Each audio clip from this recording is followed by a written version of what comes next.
What did Martin Heidegger mean by ontology?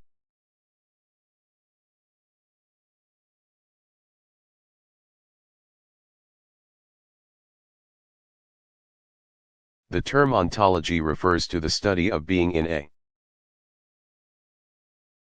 general sense that is relevant to all thinkers and theorists. Empiricists, for example, have ontologies in that there are some entities that they believe exist. According to Heidegger, ontology, as the first and last subject of philosophy, is the study of being, with a capital B. Being is existence itself, including everything that exists.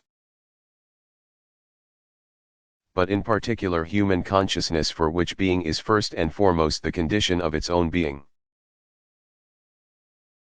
For readers who find this confusing, excellent relaxation can be found in Günter Grass' 1963 novel Dog Years, which contains a parody of Heidegger's terminology. In the literal description of a canine's wanderings during the Nazi era. For the more scholarly inclined, there is Theodor Adorno's The Jargon of Authenticity, 1973.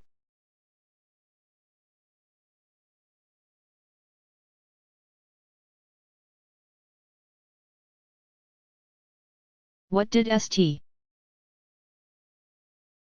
Augustine mean when he said, "Please God, make me good"?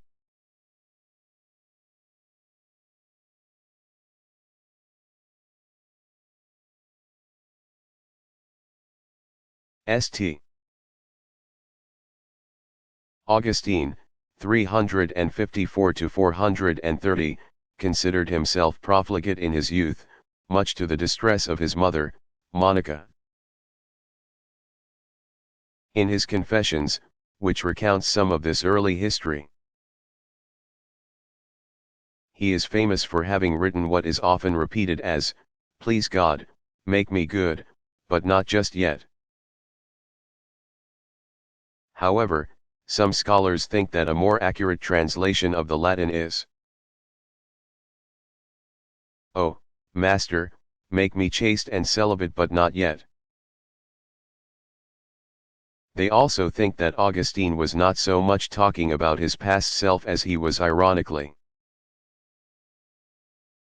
criticizing all who lack resolve about developing their virtues and devoting themselves to God. Augustine's sins were probably not as great as his oft-quoted remark has led many to believe. As a youth, before his conversion to Christianity, Augustine was fond of drink and women. He had an illegitimate son in 372, but was in a 15-year relationship with the child's mother,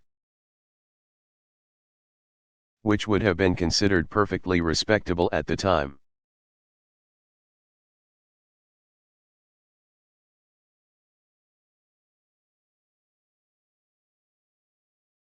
What did Friedrich Nietzsche mean by power?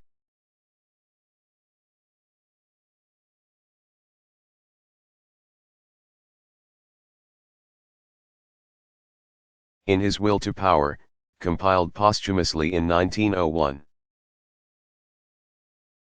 Nietzsche is more concerned with the power and strength of the individual than in the individual's control over others. Nietzsche believed that the world was in constant flux and that the only way living things could enjoy being alive was not by knowledge of ideal or unchanging entities, but by constantly increasing their own power. The will to live was for him identical to the will to power because existence is a continual struggle. The transmogrification of values by the overman would represent a future stage of this will to power in the form of new, successful life.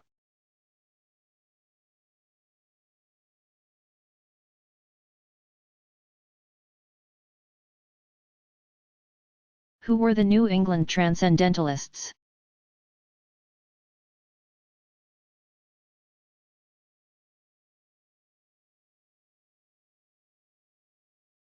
They are considered to be the American counterparts to European Romantics, who valued emotion as much or more than reason and stressed the importance of individual and private yearnings. The distinctively American form of Romanticism, as seen in the novels of Herman Melville, 1819–1891. The prose of Ralph Waldo Emerson, 1803–1882, the poetry of Walt Whitman, 1819–1892, and the essays of Henry David Thoreau, 1817–1862, emphasized the condition of the solitary and courageous private person in nature. As well, there were distinctly philosophical transcendentalists, such as Amos Bronson Alcott, 1799–1888.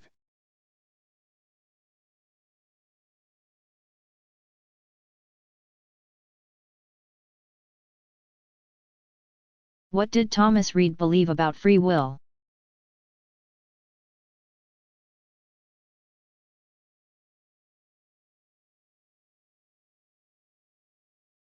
Reid believed that we are able to will something because we have a conception of the action and we will to do that thing. Concerning freedom, Reid thought it was not sufficient, as David Hume, 1711–1776, had claimed, that we act according to our will, but that we must also have the power to choose what to will. This is because willing is instrumental to the goal of an action. And without the power over means there is no power over the end. Your free actions are those caused by you and you know that you are their cause. Because your conviction of your freedom arises from your faculties, as a first principle.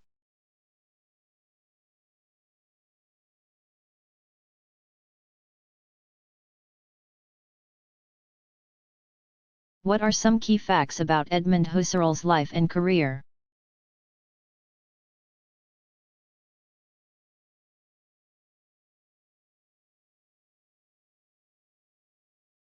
Husserl was born in Prosnitz, Moravia, which became part of Czechoslovakia after World War I and is now in the Czech Republic. His family was Jewish. Husserl studied mathematics in Leipzig and Berlin,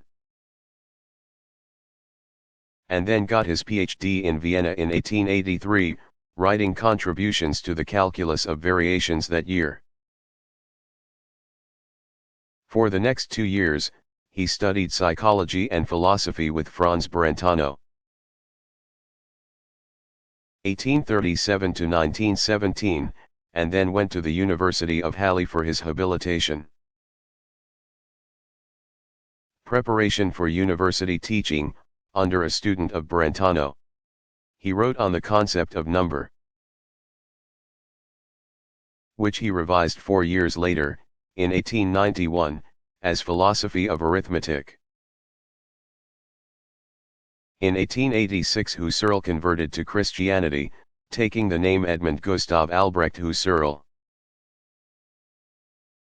The next year, he married Malvine Steinschneider, who was to prove a valuable source of information about his work and intentions to academic colleagues. They had a daughter and 2 sons. In 1901, the Husserls moved to the University of Göttingen. He was promoted to Ordenlichen professor in 1906, and the next year he traveled to Italy to see Brentano. Husserl was at this time in correspondence with Wilhelm Dilthey and leading mathematicians, as well as philosophers, about their work and his. German psychologist and philosopher Karl Jaspers,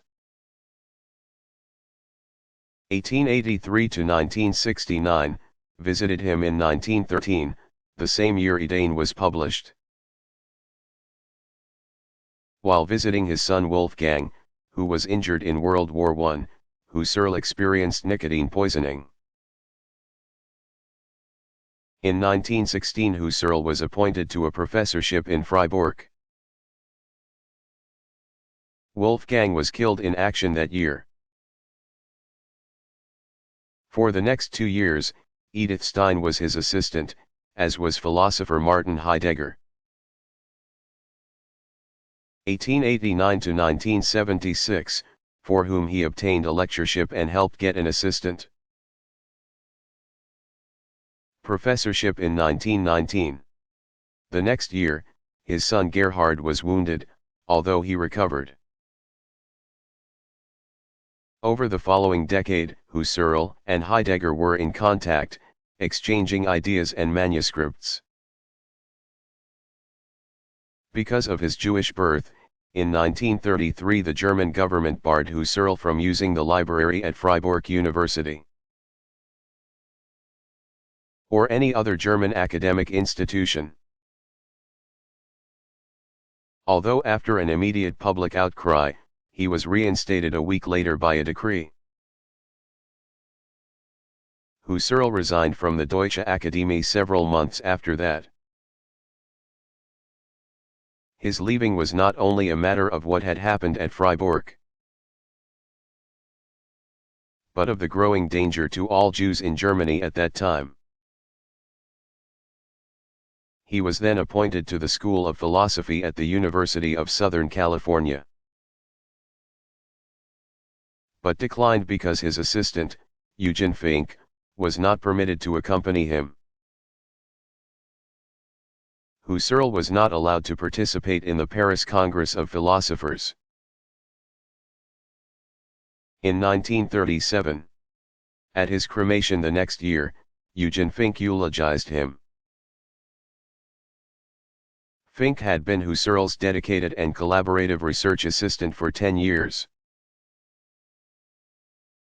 In his own work, Fink was to eventually turn from Husserl's philosophical perspective to that of Heidegger.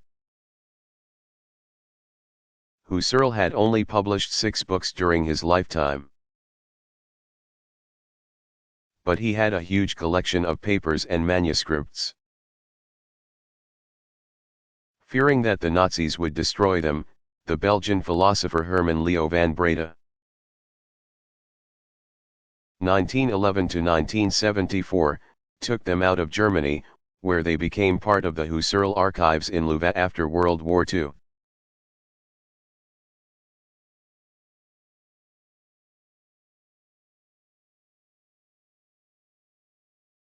Is Hegel's system purely abstract?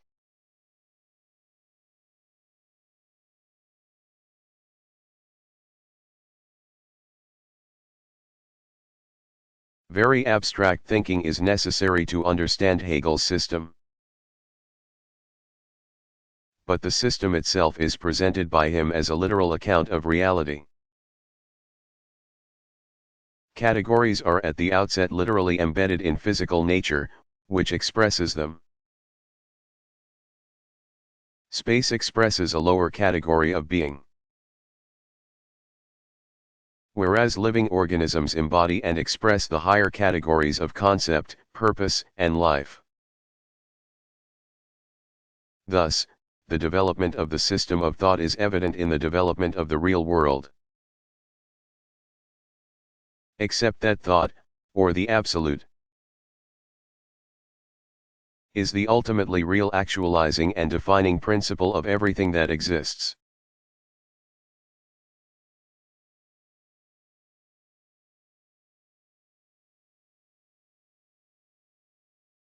Who was Arthur Schopenhauer?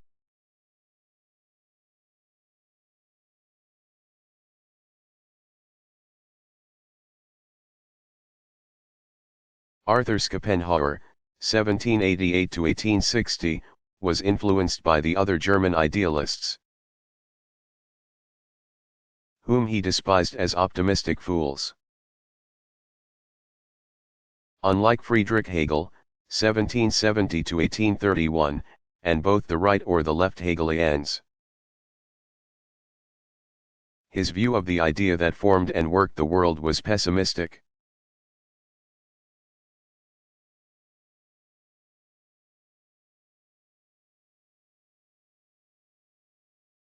How did environmental philosophy get started?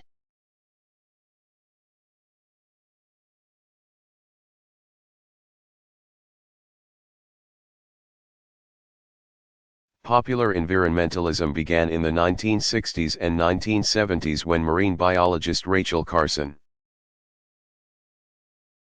1907 to 1964, traced the movement of toxic pesticides, specifically DDT, through the food chain in her classic book, Silent Spring, 1962. Intellectually, this led to a rediscovery of ecologist and forester Aldo Leopold's, 1887 to 1948, land ethic. A Sand County Almanac, 1949, and the thought of John Muir, 1838 to 1914, founder of the Sierra Club. Leopold had written, that land is a community is the basic concept of ecology. But that land is to be loved and respected is an extension of ethics.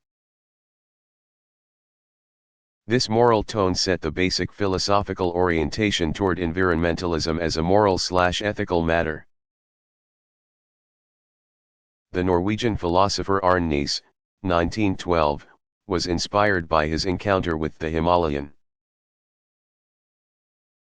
Sherpas' reverence for their great mountains when his guides would not take him to sacred places. Nice developed an important distinction between deep ecology and shallow ecology.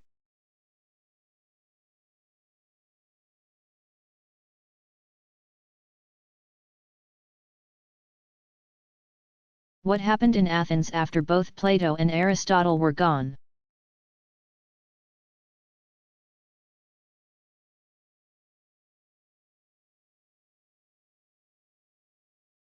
Athens remained the center of philosophy until the Romans sacked it in 87 BCE.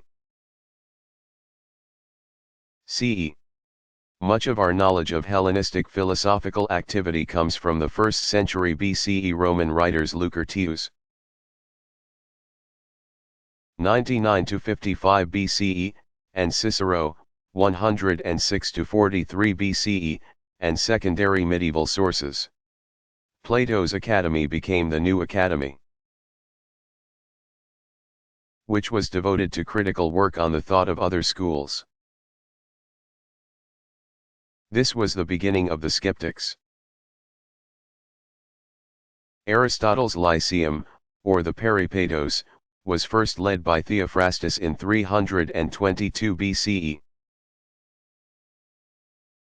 But after 287 BCE, it fell into decline until the middle of the 1st century BCE.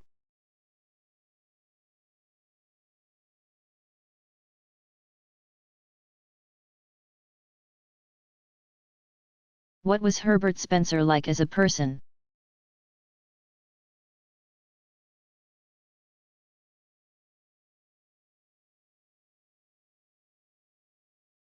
Spencer was a sickly child and received homeschooling from his father and his uncle, a strict dissenting Protestant clergyman. Once, at a social event, someone asked the uncle why his nephew wasn't dancing. "No, Spencer ever dances," he answered. Mary Ann Evans, the novelist better known by her pen name, George Eliot, had a warm friendship with Spencer. Although he did not enjoy public places and entertainment, he took her to restaurants and the opera. Biographers believe that Eliot would have married Spencer, if he'd asked her, but he never did. She said that the life of this philosopher, like that of the great Immanuel Kant, offers little material for the narrator. After First Principles of a New System of Philosophy, 1880, was published, Spencer developed an illness that led to insomnia and self-medication with opium. He became very reclusive and would sometimes wear ear plugs so that he did not have to listen to what others said. Although he advocated for public causes such as the metric system and against the Boer War, he spent his last years with very little human interaction.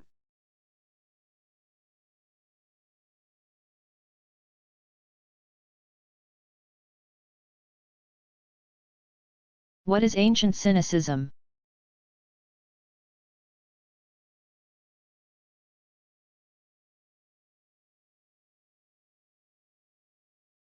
The cynics were eccentrics who chose to be outcasts rather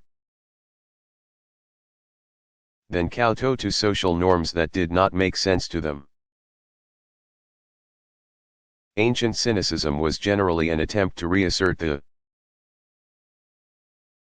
importance of human nature as independent of society and custom. This was very different from our modern definition of a cynic as someone who is skeptical and tends to believe the worst about people. The Cynics derived from Antisthenes of Athens, c. 445 to 360 BCE, who studied with Gorgias. c. 485 to 380 BCE, and was a good friend of Socrates, 460 to 399 BCE. Even being present at his death, Antisthenes claimed to be proudest of his wealth, because, having no money, he was pleased with what he had. He thought that a virtuous person could always be happier than a non-virtuous one, and that the soul was more important than the body. Antisthenes' minimalist ideas about what was necessary to live well were carried on by Diogenes of Sinope. 400 to 325 BCE, who lived in a wine barrel, claimed that cannibalism and incest were fine practices, and was said to carry a lamp in daylight in search of an honest person. Diogenes' successor was Crates of Thebes, fluid 328 BCE, who gave up his wealth to practice cynicism, but also married. He believed that asceticism was necessary for independence, and claimed that lentils were better than oysters.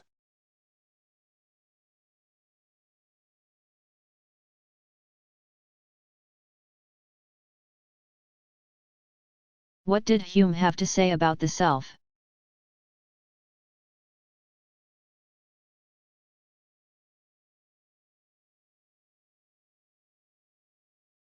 Hume famously denied any evidence for the existence of a self as a substance or soul. He wrote, "For my part, when I enter most intimately into what I call myself, I always stumble on some particular perception or other, of heat or cold, light or shade, love or hatred, pain or pleasure. I never can catch myself at any time without a perception, and never can observe anything but the perception." He went on to explain that what a person calls his or her self is no more than a bundle or bundles of perceptions, no one of which is a direct idea of a self-thing.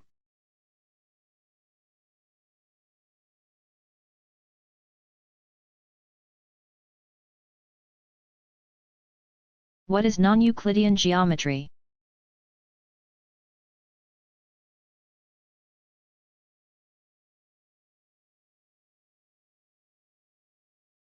Euclidean geometry depends on a number of axioms, most important of which concerns the property of parallel lines. Non-Euclidean geometry changed Euclidean axioms. It was to have application in physics, particularly Albert Einstein's theory of relativity, when it enabled a concept of the fourth dimension. Carl Friedrich Gauss, 1777–1855, was the first to figure out the principles of non-Euclidean geometry. Although because he did not publish his ideas, the credit was given to János Székely, 1802–1860, and Nikolai Lobachevsky, 1792–1856, who were working independently. They rejected the Euclidean assumption that could not be proved, in which only one line passes through a point in a plane that is parallel to a separate coplanar line. In their new system, a line can have more than one parallel, and the sum of the angles of a triangle may be less than 180 degrees.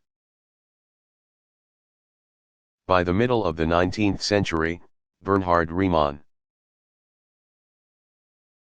1826–1866, developed a geometry in which straight lines always meet, thereby having no parallels,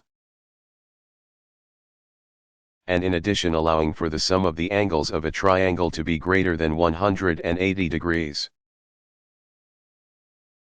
In Euclidean geometry, parallel lines never meet, and the sum of the angles of a triangle is always 180 degrees. Riemann also went on to distinguish between the unboundedness of space as part of its extent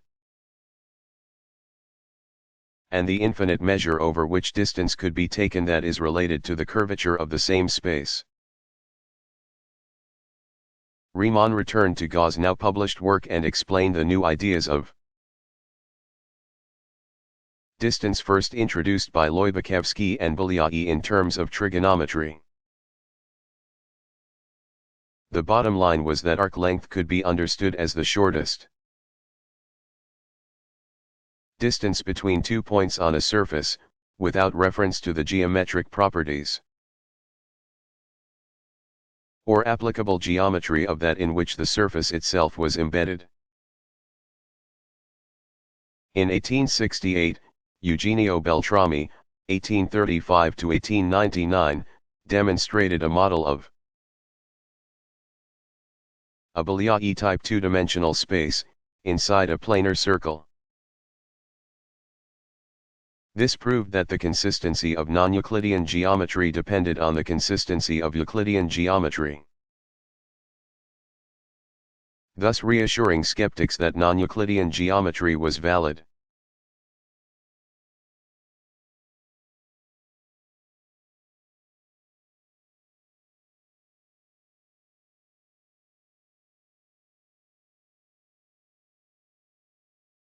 Was the Vienna Circle an actual organization?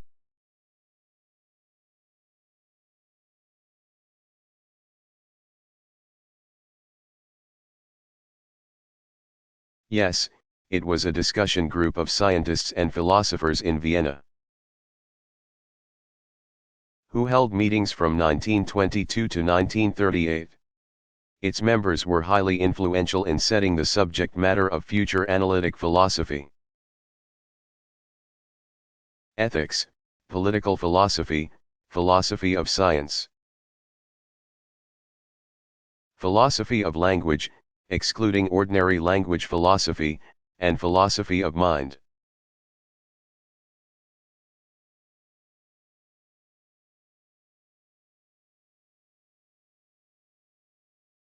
What was George Berkeley's new theory of vision?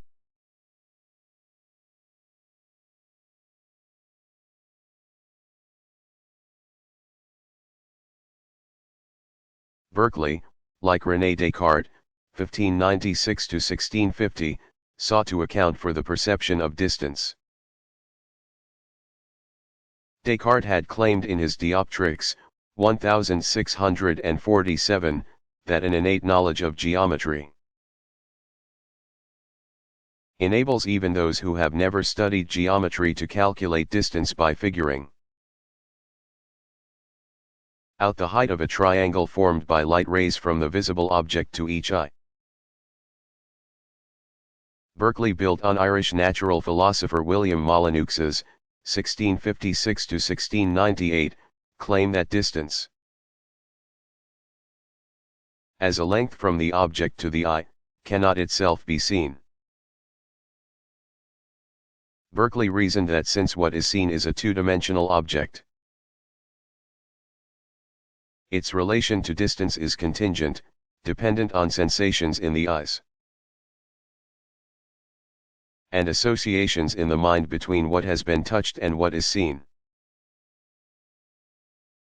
These associations depend on past experience. The overall result of Berkeley's reasoning about how vision works is that visual perception is an active, learned process. He also claimed, against John Locke, 1632–1704, that there are no general ideas common to both sight and touch.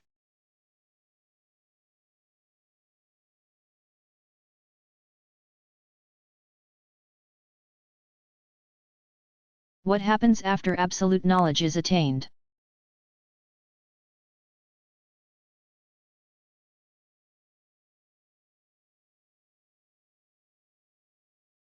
Friedrich Hegel's science is aimed at uniting Immanuel Kant's 1724–1804 system of transcendental categories to Aristotle's 384–322b. CE, logic about the real world. Hegel divides his thought process into treatments of being, essence, and concept, which are each divided into three parts, and so on. The contradictions in each category of nature require resolution leading to the categories that succeed it. According to Hegel, nature itself has developed in a logical way, leading to ever greater abstractions in the form of our knowledge of nature. Hegel did not make clear distinctions between things in themselves in an ordinary, realist sense, and our knowledge of those things. For Hegel, then, the progression toward more complexity in nature corresponds with a progression in human knowledge.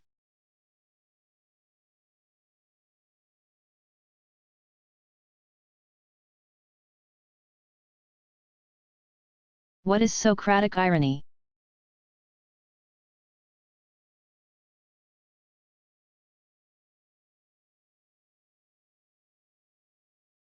In both real life and Plato's dialogues, Socrates liked to draw his audience into debate by presenting himself as knowing nothing.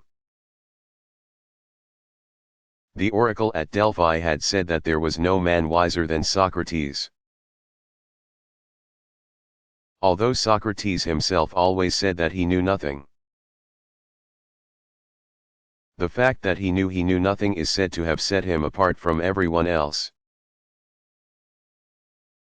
Socrates would begin a dialogue by flattering his interlocutors about their intelligence or virtue. If they were willing to converse with him, a process of careful questioning followed. From such interrogation it would emerge that the person he was talking to knew very little about the subject in which he was supposed to be an expert. In saying at the outset that he himself knew nothing, Socrates had nothing to lose. Whereas his interlocutors would either be personally humiliated or unmasked as hypocrites or charlatans.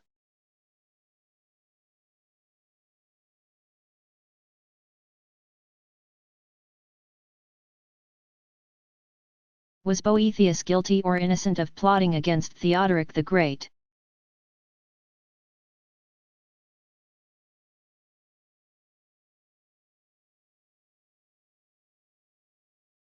Boethius, 480 c. 525, was arrested for suspicion of treason after his correspondence with Constantinople was disclosed. He had been very critical of Theodoric during his first year as Master of Offices under Theodoric the Great. 454 to 526, and this resulted in several enemies. They convinced Theodoric, based on his theological writings that seemed to support the Eastern Church, that Boethius sympathized with Justinian, who ruled in the remains of the Roman Empire in the East and aspired to reunite the empire. The Church had split into two churches in 318 over the tenets of Arianism, which denied the Trinity. Boethius' executioners beat him to death after tightening a cord around his neck, which caused his eyes to pop out of his head. Theodoric later regretted this cruel death sentence, but soon after his arrest, Boethius had said, "Had there been any hopes of liberty, I should have freely indulged them. Had I known of a conspiracy against the king, you would not have known of it from me."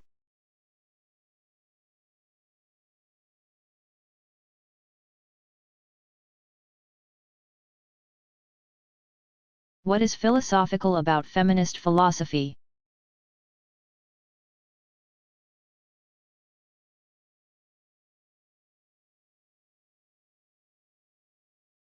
Unlike women's studies, which is focused on the factual and historical aspects of women's lives, feminist philosophy rethinks much of social philosophy and ethics from the perspective of women and the interests of women. Some feminist philosophers have created new philosophical subject matter, whereas others have revisited traditional philosophical approaches that were created by male philosophers. For example, political philosophers have often assumed that the basic political unit is a male head of household, thereby neglecting both female workers and the kind of unpaid work performed by women in traditional families. Feminist philosophers seek revisions and expansions of such assumptions so as to include women.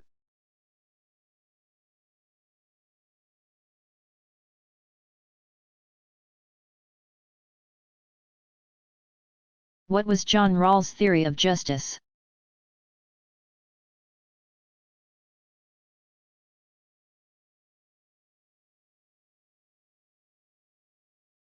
Rawls, 1921 to 2002, began by positing justice as the cardinal virtue of society. All societies value the concept of justice in a primary sense, although they have different conceptions of justice. Rawls' conception of justice was that it can be understood as fairness. On that model, he proposed that a society would be just if its fundamental institutions were just, which would entail equal access to official positions. As a way of determining how fundamental institutions could be just, Rawls proposed a thought experiment that posited an original position. In the original position, the framers of just institutions would do their work behind a veil of ignorance. This veil of ignorance would prevent them from knowing their own positions or interests in the society whose institutions they were framing. Rawls wrote, "No one knows his place in society, his class position or social status. Nor does anyone know his fortune in the distribution of natural assets and abilities, his intelligence, strength, and the like. I shall even assume that the parties do not know their Conceptions of the good or their special psychological propensities. The principles of justice are chosen behind a veil of ignorance. Rawls' thought experiment guarantees a hypothetical condition of disinterestedness on the part of original framers. This posits them as Kantian rational agents, who because they are autonomous or self-ruling, can and should make choices about what is most important in their lives. That they do not know their personal interests but nonetheless frame institutions that will affect everyone's personal interests is fair in the same way as having one child cut a piece of cake and the second child choose the piece she wants. The premise that individuals with interests in society consent to the basic institutions echoes the necessity for the consent of those governed in social contract theory. Social contract theory is also based on the premise that government must justify itself as beneficial to those governed. Rawls' original position promises a test of even greater benefits than allowed by original social contract theorists, such as John Locke, 1632–1704. Who assumed that only property owners would be represented in government. Rawls' model permits us to ask whether anyone in society who could be represented behind the veil of ignorance would choose a given state of affairs. If not, then that state of affairs is not just or fair.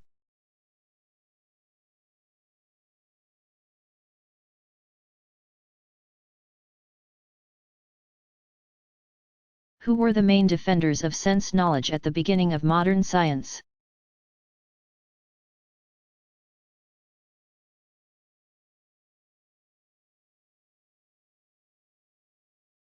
Jean Bodin, 1530–1596, and Pierre Le Lawyer, 1559–1634, offered defenses of sense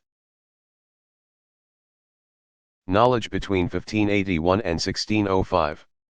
They held that even though sense knowledge is sometimes unreliable, its errors are corrected by further sensory experience. By the 1620s, two priests highly influential in both scientific and intellectual circles, Fathers Marin Mersenne, 1588–1658, and Pierre Gassendi, 1592–1655, used Pyrrhonic anti-Aristotelian arguments against Rosicrucianism and alchemy.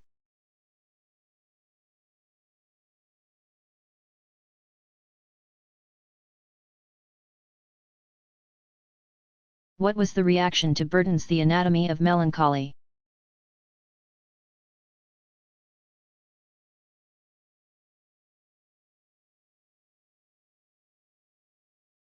Burton wrote The Anatomy of Melancholy under the pseudonym Democritus Jr. His book was well received. Literary historian and critic Thomas Warton, 1728–1790, wrote of it.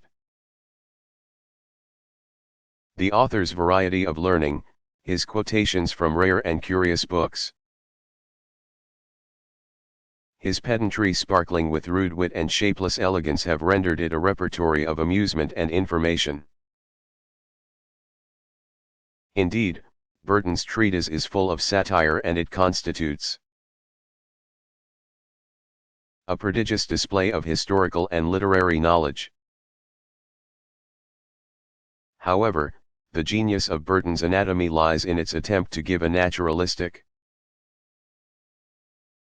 account of the mind as both distinct from the body and yet intimately connected with it. Burton's theory of human cognition and consciousness rests on his notion of spirit. through which all of the functions and faculties of mind are physically connected with different parts of the body. While mistaken and overly literal by more modern standards, Burton's general project of investigating mind-body correspondence remains a cornerstone of empirical mind-body and mind-brain scientific research to this day.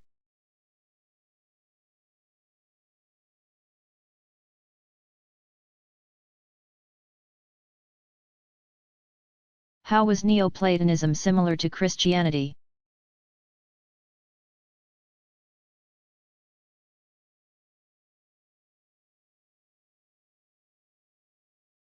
Just as Christianity promised a better emotional and spiritual world in times of great social and political upheaval, the Neoplatonists offered their followers an intellectual picture of a higher realm that could also console them personally.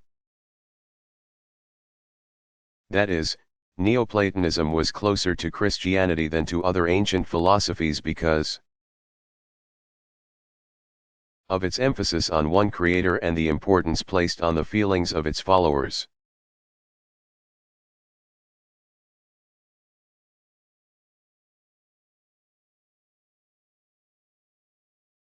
Would marriage have changed the emotional lives of 17th-century philosophers?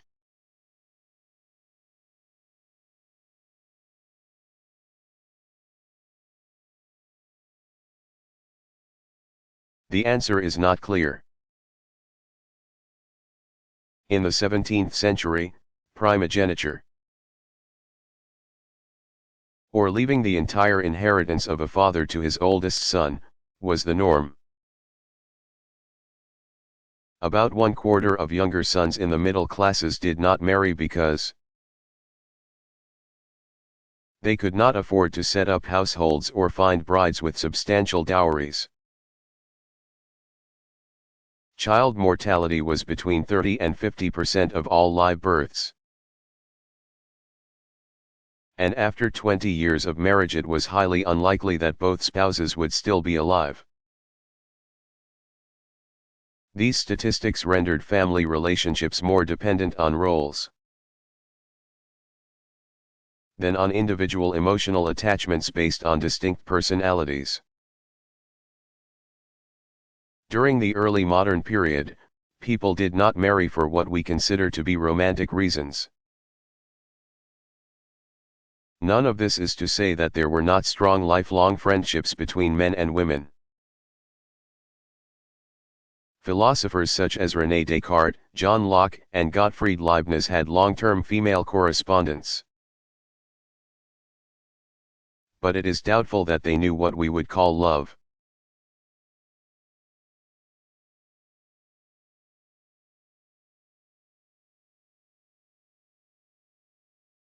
Was Jean-Paul Sartre Jewish?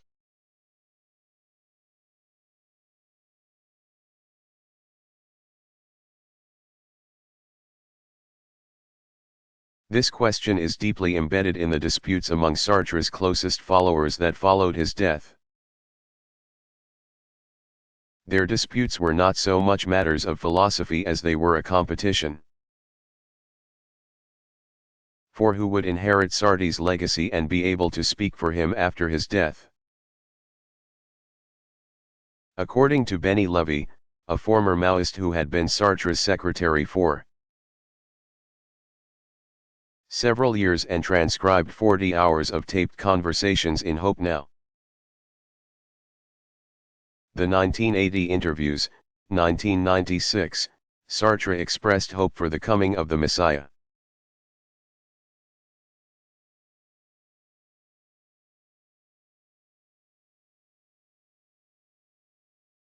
How was Giambattista Vico a unique philosopher of his time?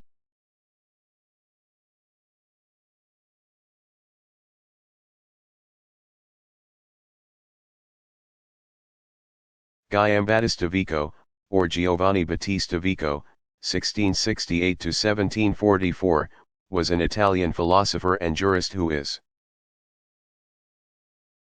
credited with having founded the philosophy of history, as well as the modern understanding of history. He provided painstaking analyses of ideas in the past and accounts of how they developed over time, due both to varied circumstances and events, as well as the content of the ideas themselves. In that sense, Vico invented intellectual history.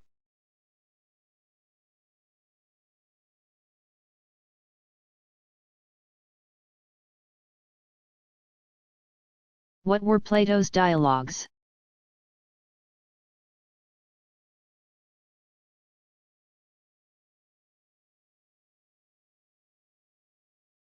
Plato's surviving written works span a period of about 50 years. He wrote in the form of elegant, dramatic, and poetic dialogues, which scholars usually divide into different periods.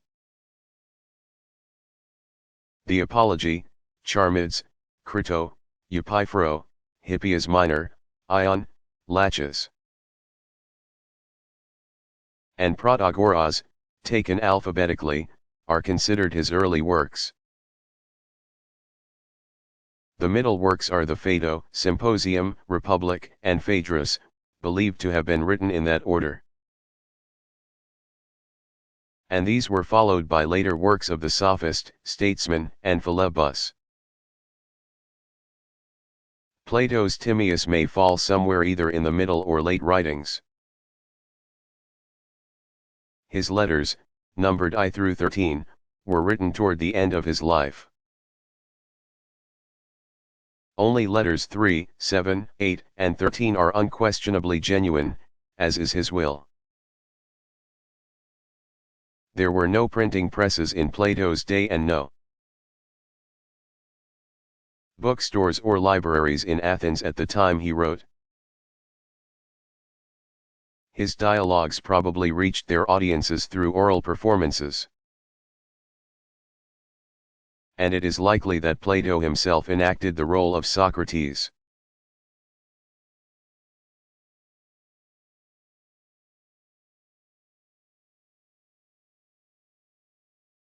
How can this be?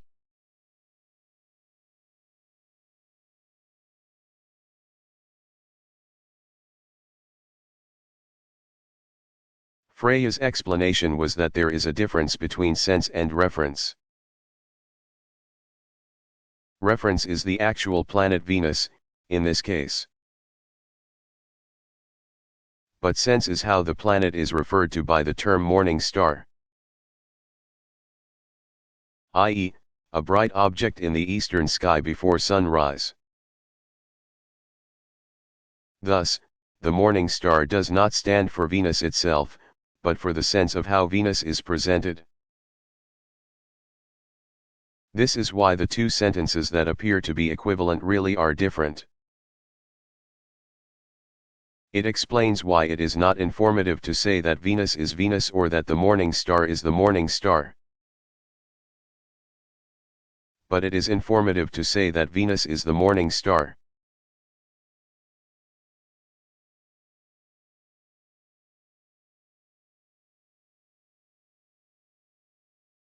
What were some of John Stuart Mill's achievements?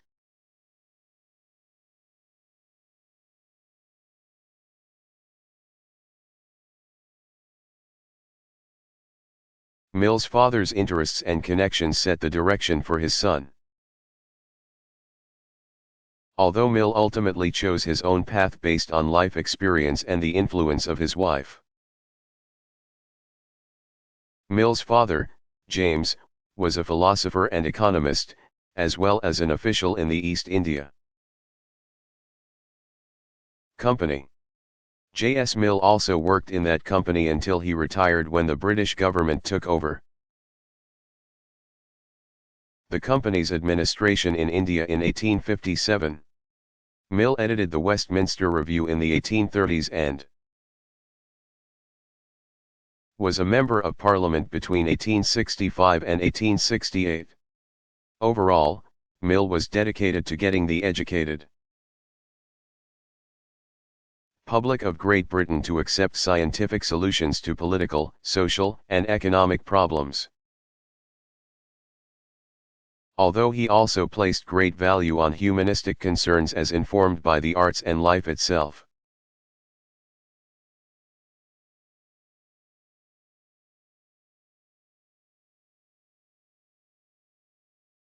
What was new about Pierre-Joseph Proudhon's thought?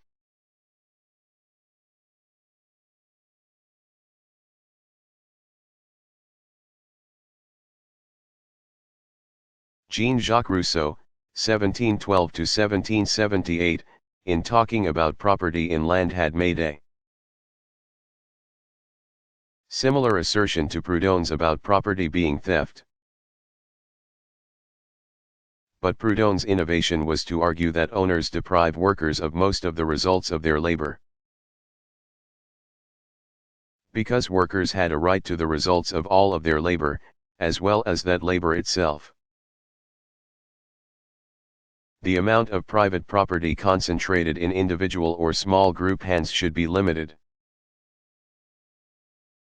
This would require reform in the economic system to establish banks that would grant interest-free loans to poor people. The state would dissolve and there instead would be associations of collectives on a worldwide basis.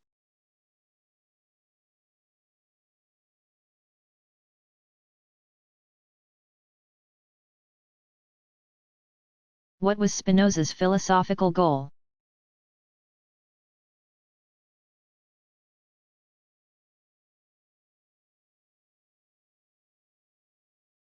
Spinoza's goal was the very practical one of how a person ought to live in the world. He sought a good, or a value, that would allow independence from the unpredictable, unpleasant, and uncontrollable aspects of human life, and he concluded that the ultimate good was awareness of one's place in nature, together with an acceptance of the natural order. Natural science, politics, ethics, education, and even technology were part of what had to be understood to achieve this complete understanding. Before such understanding, Spinoza said that the human mind was like a worm in a bloodstream that thought each drop of blood was an isolated thing, instead of part of a system within an organism. His philosophical task was to describe the whole in which individual humans were parts.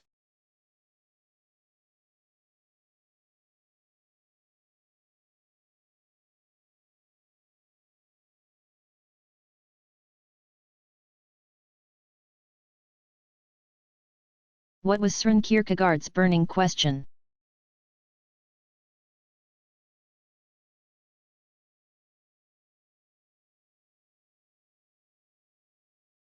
For Kierkegaard, the most important question was whether there was a God, and thereby an afterlife. He did not think that question could be answered by any marshalling of the appropriate facts or through an intellectual process of any kind. It was a rational question, but there was no answer to it. The only acceptable answer was an actual leap of faith within and by the individual. Furthermore, insofar as the facts of the world rendered the possibility of God and an afterlife absurd, this absurdity itself is a test of faith. The more absurd something seems to be, the greater the faith necessary to believe it. Kierkegaard thought that great faith was the key to being a Christian. To this end, he deployed the biblical story of Abraham and Isaac. God commands Abraham to take Isaac up a mountain and then sacrifice him. This act is pathological in ordinary terms, but in religious terms. For Kierkegaard, it is the quintessential example of a leap of faith.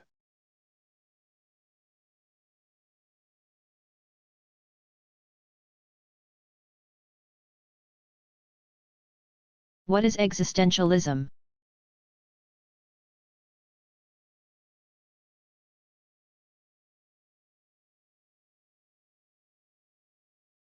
Existentialism is a kind of philosophy that begins from the concrete reality of the human individual's existence in the world. What is shared by all humans in their day-to-day life becomes a foundation for knowledge and the nature of reality. Existentialism is focused on human experience from the first person, some me or I.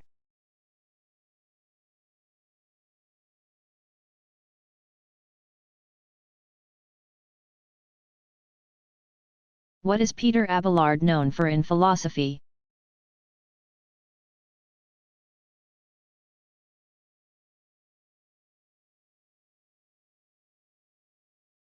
Peter Abelard, 1079 to 1149, was the French theologian who wrote Theologia Christiana, an attempt to use logic for explaining Christian dogmas. His expertise in logic drew students from all over Europe. He was the first scholastic to write about Aristotle's on interpretation, together with Boethius. 480 c. 525, commentary on this work. Abelard made a distinction between the meaning of an expression, what it names, and the idea in the mind of a speaker who uses the expression. He did not think that words signify the images in the minds of their speakers. Meanings are what true or false sentences say or signify, which lies outside the minds of their speakers. The distinctions in Abelard's innovative philosophical theory of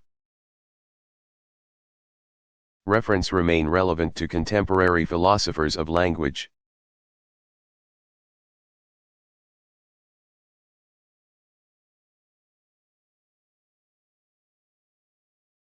What are the Socratic paradoxes?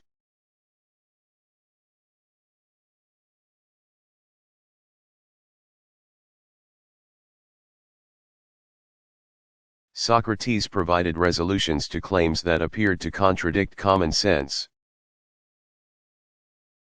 Here are two examples. Paradox 1, no one desires evil but many have evil goals or are bad themselves.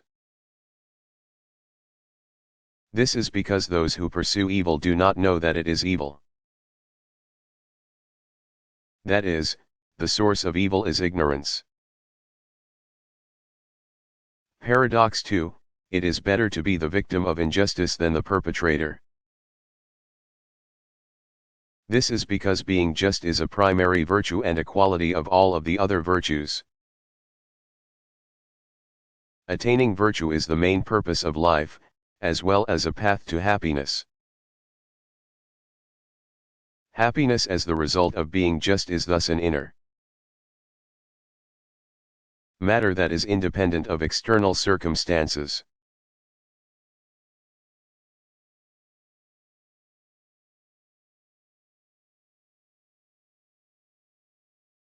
Where does the soul fit into Plotinus' system of Platonic entities?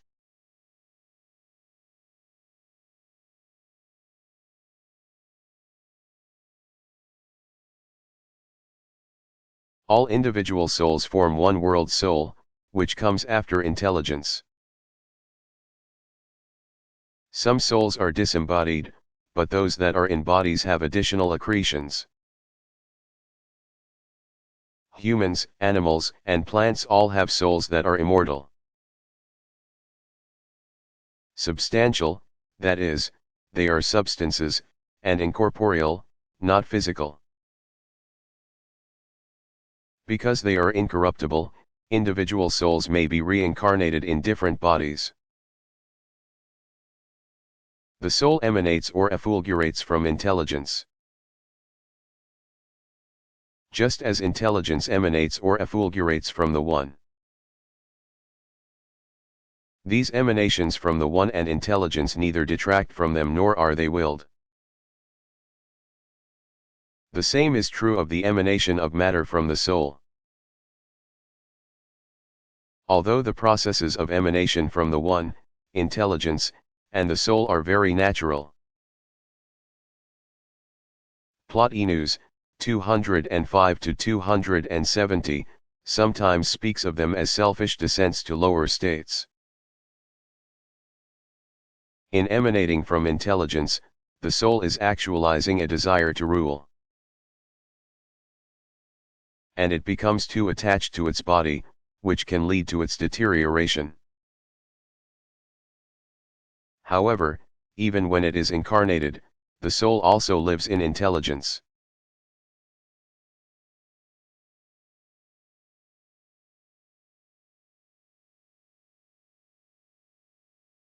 How did Neoplatonism become popular?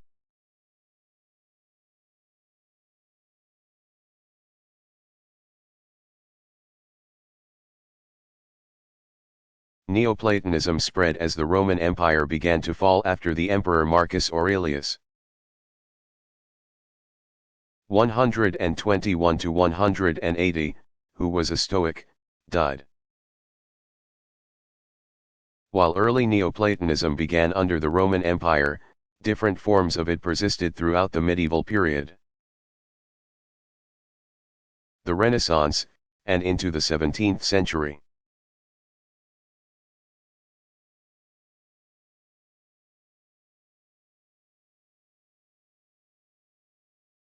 What was the mission of the Vienna Circle?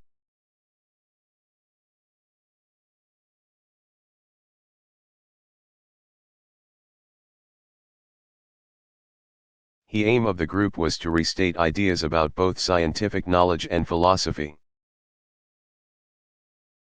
and establish a form of philosophy that would be close to science, unlike German idealism. The members did not think that philosophy had a positive content of its own,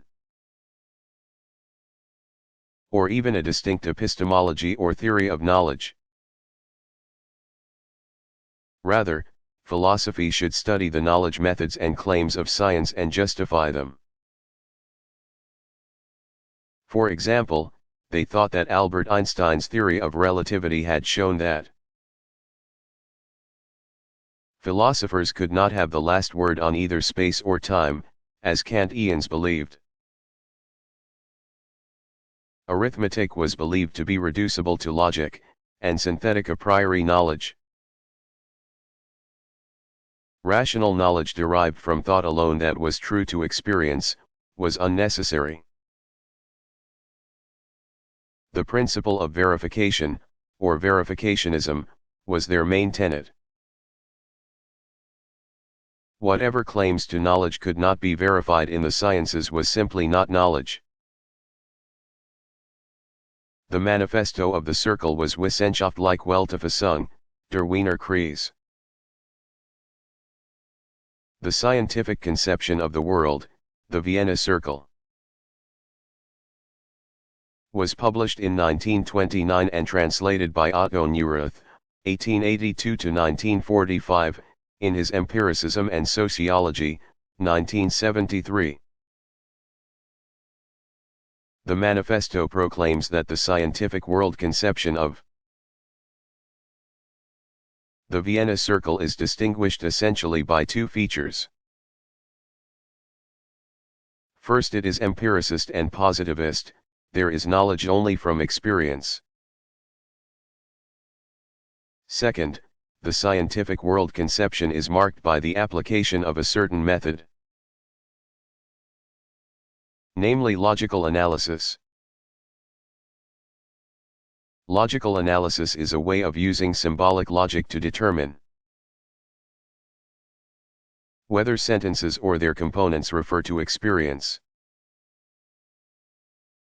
Many logical positivists were also phenomenalists.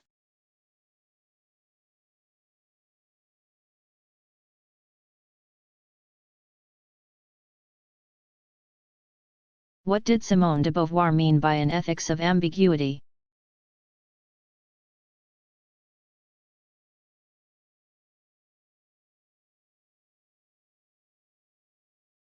Beauvoir expressed a disappointment with politics after World War II. And she addressed the importance of mass action and relations between political party leaders and their followers and colleagues. She applied Jean-Paul Sartre's, 1905–1980, existential philosophy to politics, criticizing the spirit of seriousness that characterized those who did not take responsibility for their political actions as free individuals. Although Sartre had never written on ethics, she thought that ethical positions and decisions would arise from compelling passions and circumstances. The best interpretation of Beauvoir's The Ethics of Ambiguity, 1947. Is not that ethics is itself ambiguous, but that ethics is somewhat arbitrary from an existentialist perspective.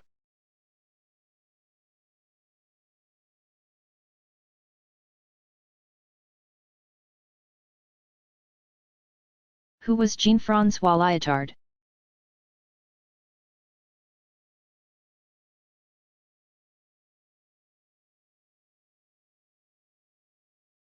Jean-François Lyotard, 1924–1998, was educated at the Sorbonne and attended Jacques Lacan's 1901–1981 psychoanalytic seminars.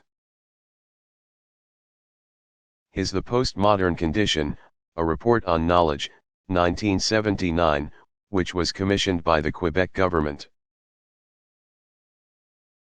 won him worldwide fame, and he taught and lectured widely throughout the United States. Lyotard sought to articulate the principles of postmodernism as both an intellectual attitude and a condition of contemporary life.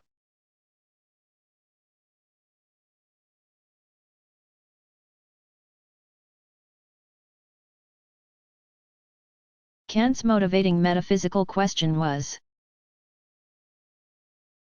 how is it possible to know certain principles about the world, without prior experience?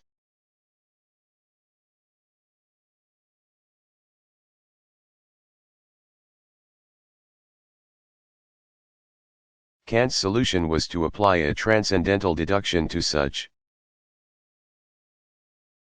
principles and show that without them experience would not be possible. For example, concerning causation, he argued that consciousness itself requires orderly experience based on necessary connections in reality. This was Kant's answer to David Hume's, 1711–1776, reduction of causation to constant conjunction. He rejected Hume's skepticism that constant conjunction is all that there is by claiming that the world could only make sense to us if we assumed that there were real causal connections in it. In his Prolegomena to Every Future Metaphysics, 1783, Kant famously said that Hume had awakened him from his dogmatic slumbers.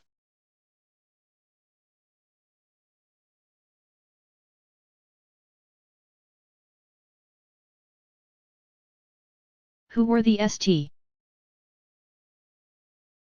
Louis Hegelians?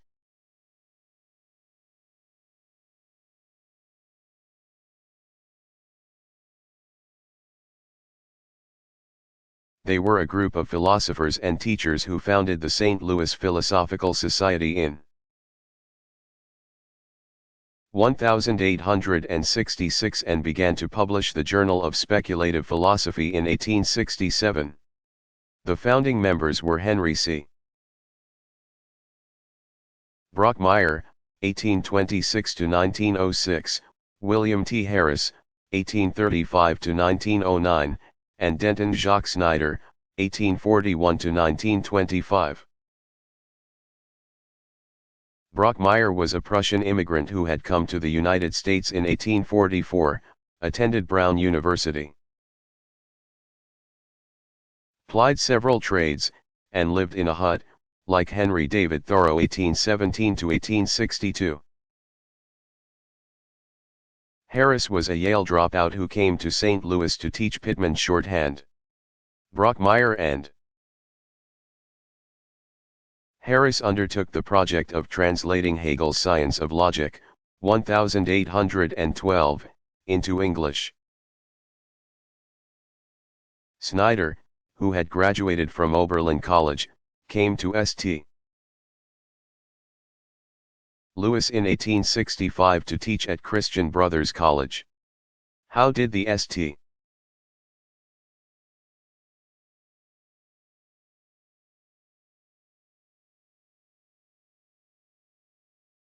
How did falsification work according to Karl Popper?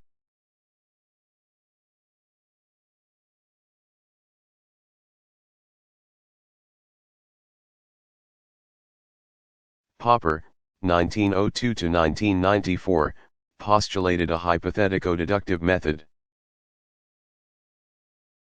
From the hypothesis together with descriptions of initial conditions certain future events or known past events could be logically deduced. If the hypothetico-deductive method were applied to the past, it worked as a form of explanation. If it was applied to the future, it was the form of prediction. Prediction and explanation thus had the same logical structure.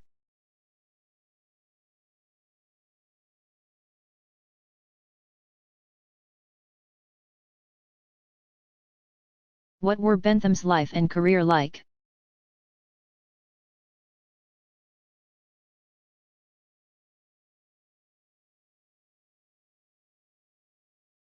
Bentham was born in Houndsditch, London, and began studies at Queen's College, Oxford, when he was just 12 years old. After his graduation, he entered Lincoln's Inn to become a lawyer and was called to the bar in 1767. He never practiced law, though, instead dedicating himself to reforming the entire system of civil and criminal law. Existing legal theory seemed incoherent, he felt, and the penal system was cruel and very expensive to administrate. Bentham's legal writings began with work on legal reform that was not published until 1811. And his comment on Blackstone's commentaries was not published until 1928. Bentham wrote voluminously. But there was a certain disorganization in his methods of completing any one thing. He published part of his Blackstone criticism as a fragment on government. 1776, An Introduction to the Principles of Morals and Legislation, 1789. Bentham attempted to gain Catherine the Great of Russia's support for his constitutional code. He was made a citizen of France after the Revolution. In 1792, and his ideas also reached the United States. But he was most influential politically in England, where he was leader of the philosophical radicals and an inspiration to the Benthamites. Both of these groups thought that Bentham's pleasure principle or principle of utility could be used to change the world for the better.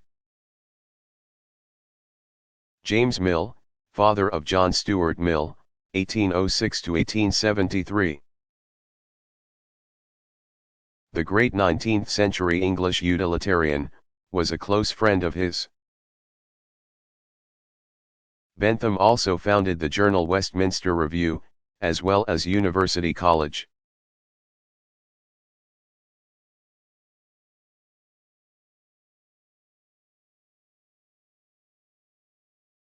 How were alchemists regarded by their peers?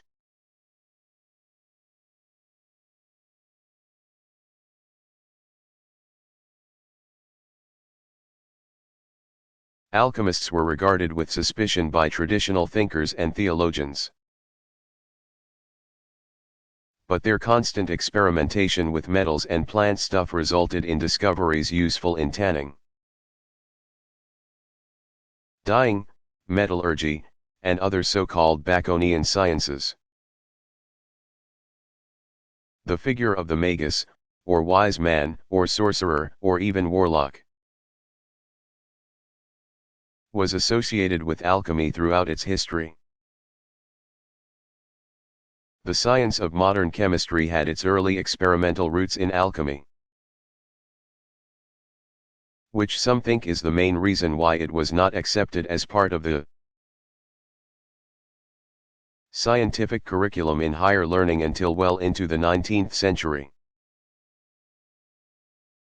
The theory behind alchemy was Neoplatonic. Its main principle, as above, so below, meant that man was a microcosm of the cosmos. In addition, time was believed to be cyclical, and the universe was seen as a being that is alive with divine spirit.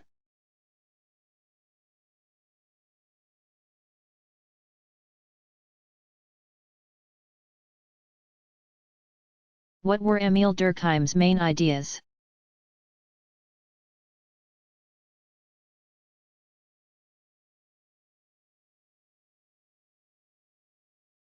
Durkheim thought that the horde, or non-organized group, was the simplest kind of society. And he analyzed existing tribal societies as having developed simple methods of social organization from their recent horde. Past. Social complexity was an evolutionary process, and in the societies of his day, Durkheim addressed the problems attending their complexity, such as individualism and dissolution of older forms of solidarity. Because modern societies were based on divisions of labor, the best way to solve these problems was through professional and trade organizations. Durkheim believed that religion could be understood as a reverence for those social norms and traditions that shaped human life.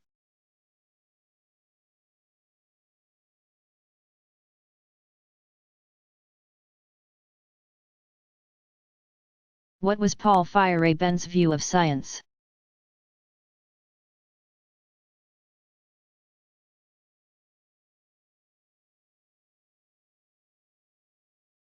He did not think it was possible to construct a philosophy of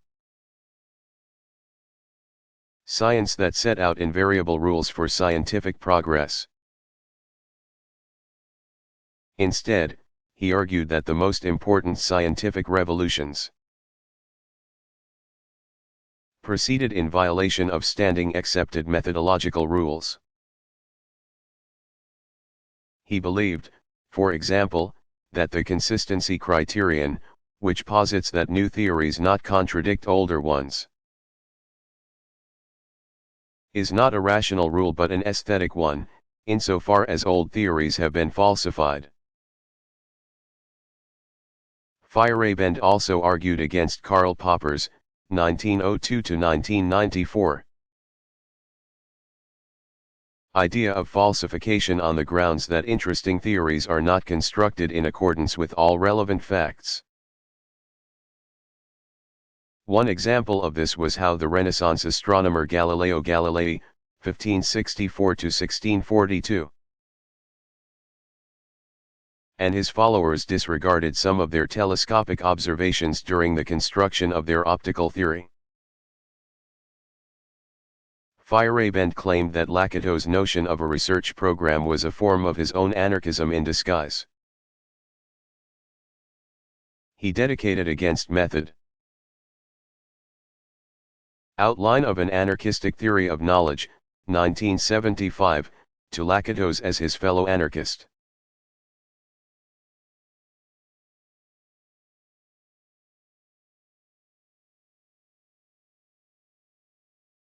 Who was Albertus Magnus?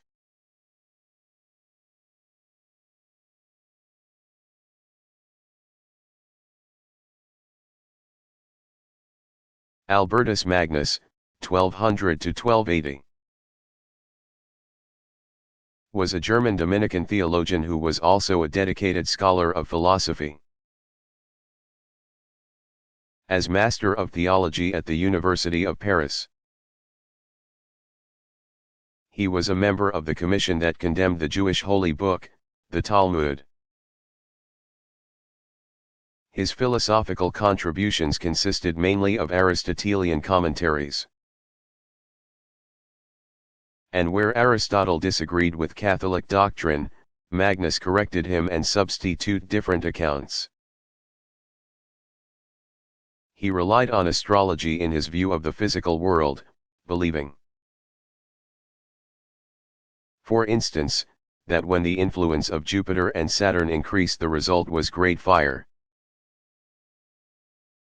Whereas when this influence decreased, there would be floods.